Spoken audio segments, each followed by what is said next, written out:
नमस्कार विद्यार्थियों, आज हम बीए पाठ तृतीय के प्रथम प्रश्न पत्र जैन दर्शन के प्रमुख सिद्धांत के अंतर्गत हम शादवाद और सप्तभंगीवाद पर चर्चा करेंगे।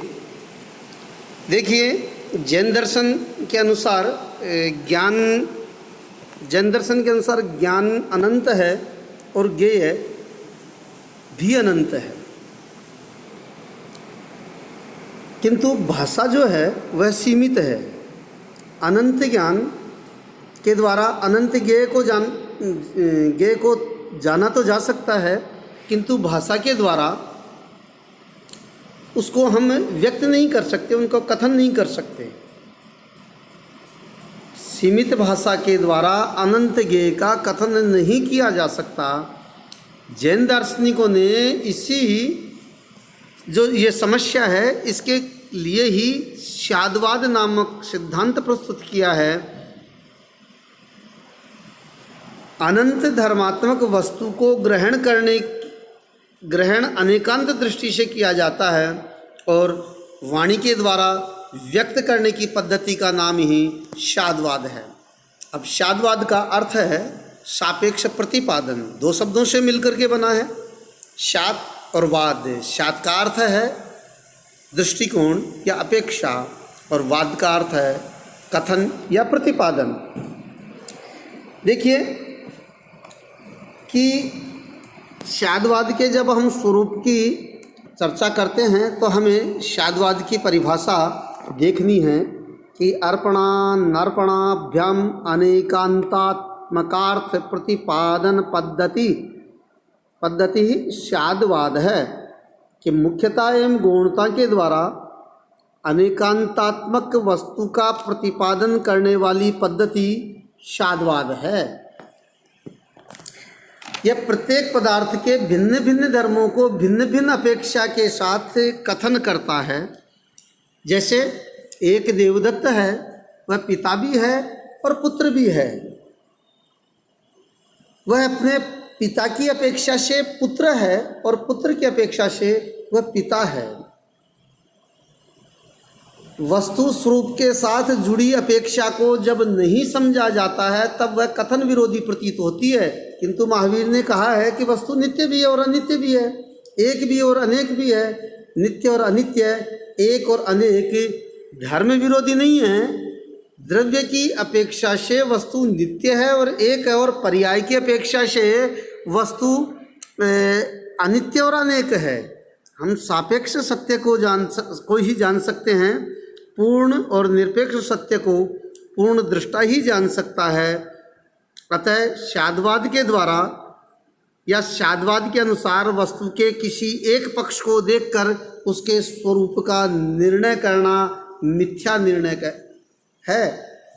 और जब पदार्थ अनंत धर्म वाला है तो एक धर्म के आधार पर उस पदार्थ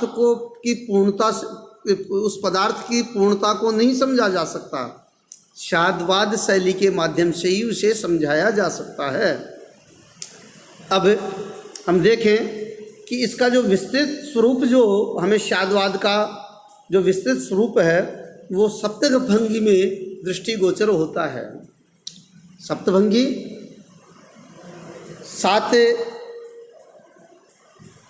भंगों का जो समूह है, अर्थात सप्तानाम भंगानाम समाहार सप्तभंगी। 7 भंगों के समूह को सप्तभंगी, भंग यहाँ यानी विकल्पों को, कि विकल्पों का जो समूह है 7 भंग यानी विकल्पों का जो समूह है वह सप्तभंगी है। और सप्तभंगी की परिभाषा है प्रश्न वसादे कस्मिन् वस्तु अन्य विरोधेन विधि प्रतिषेध कल्पना सप्तभंगी, कि एक ही वस्तु में बिना किसी विरोध के विधि और निषेध की कल्पना करना वह क्या है? सप्तभंगी है। विधि और निषेध की कल्पना सप्तभंगी है। अब हम इन 7 भंगों के बारे में देखते हैं। 7 भंग कौन कौन से हैं? शात अस्ति, शात नास्ति, शात अवक्तव्य,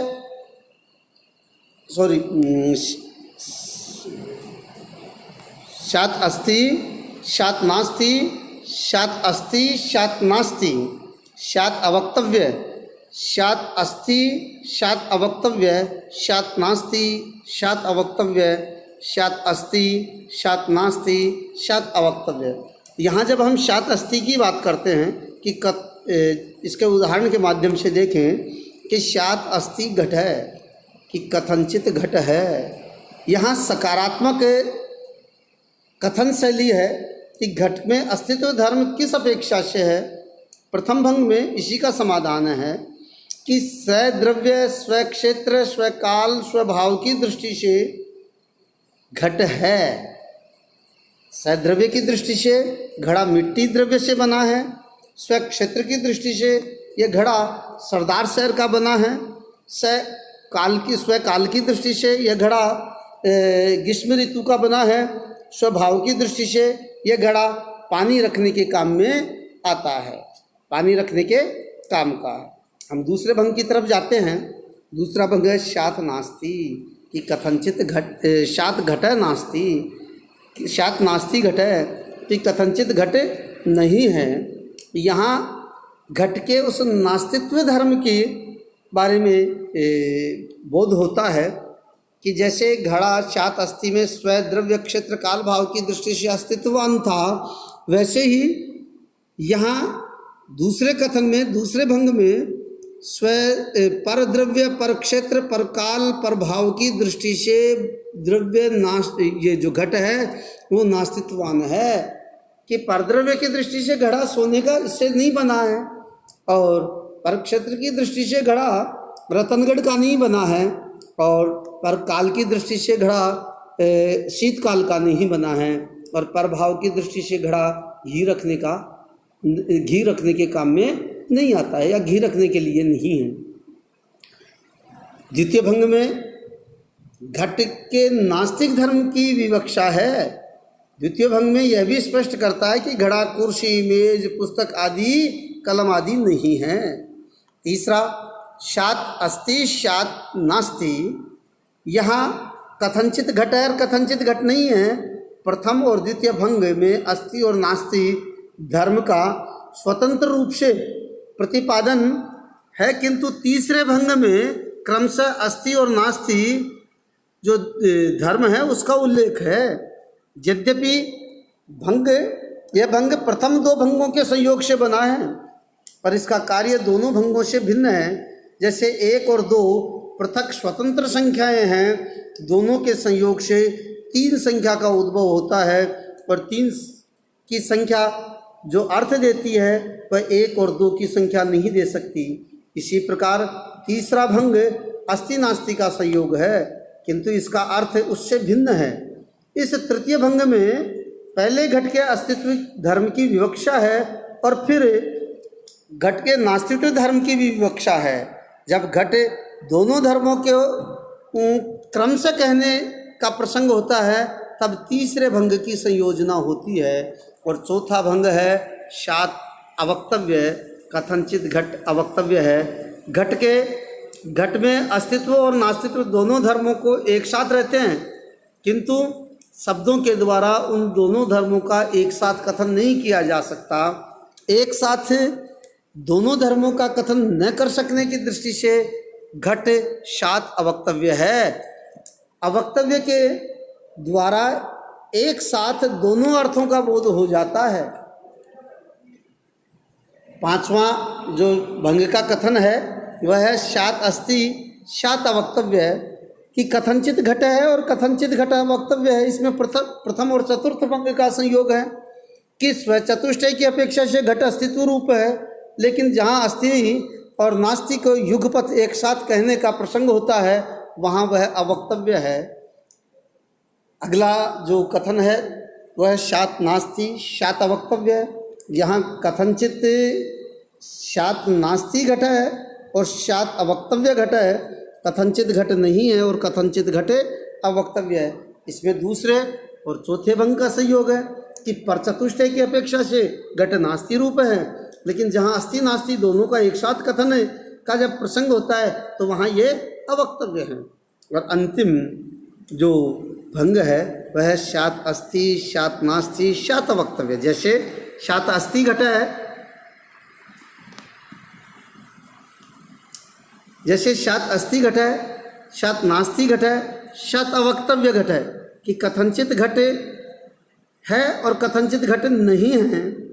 कथनचित घट अवक्तव्य है, इसमें तृतीय और चतुर्थ भंग का संयोग है, और इस भंग में घट के अस्तित्व और नास्तित्व और उभय रूप अवक्तव्य धर्म का कथन एक साथ किंतु क्रम से किया जाता है।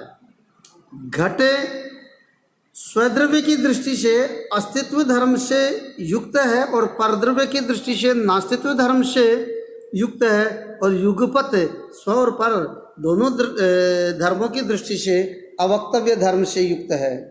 अब प्रश्न उठता है कि भंग साथ ही क्यों हैं? क्योंकि प्रश्न होता है कि वस्तु के अनंत धर्म है, फिर भंग साथ ही क्यों हुआ? अनंत धर्मों के आधार पर अनंत भंग क्यों नहीं हो सकते?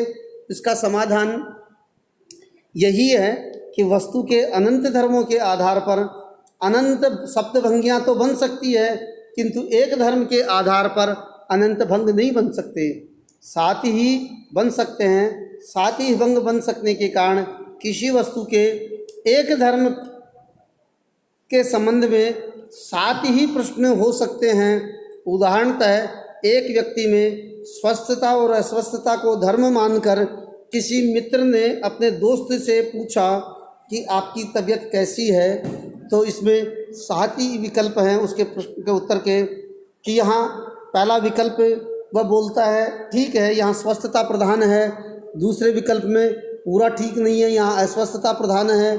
तीसरा विकल्प है कुछ ठीक है, पूरा ठीक नहीं है। चौथा विकल्प में है कि कुछ नहीं कह सकता। पांचवा है अभी कुछ ठीक है फिर भी कहा नहीं जा सकता। और छठा विकल्प है अभी ठीक नहीं है फिर भी कहा नहीं जा सकता। और सातवां विकल्प है कि कुछ ठीक है, पूरा ठीक नहीं, आगे फिर भी कुछ कहा नहीं जा सकता। उत्तर देने वाले की भिन्न भिन्न मानसिक स्थितियां हैं। कभी उसके सामने स्वस्थता प्रमुख रहती है, कभी अस्वस्थता गौण हो जाती है, कभी अस्वस्थता प्रमुख रहती है और स्वस्थता गौण रह जाती है, कभी एक साथ दोनों प्रमुख और कभी क्रमशः गौण हैं। इस प्रकार से भंग सात ही हैं। इनमें प्रथम, द्वितीय और चतुर्थ ये तीन मूल भंग हैं, शेष चार इनके संयोग से बने हैं।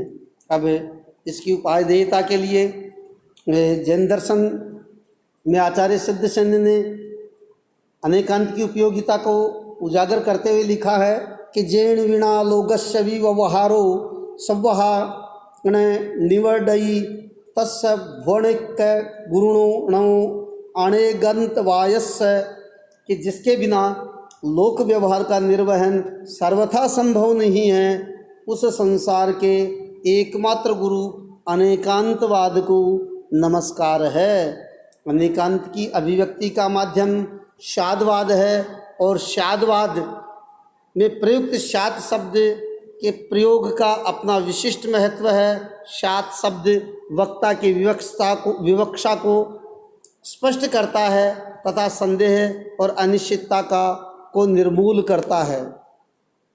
महामहोपाध्याय राम शास्त्री ने शादवाद की प्रशस्ति में लिखा है कि शादवाद जैन दर्शन का अभेद्य किला है। इसके उसमें प्रतिपादियों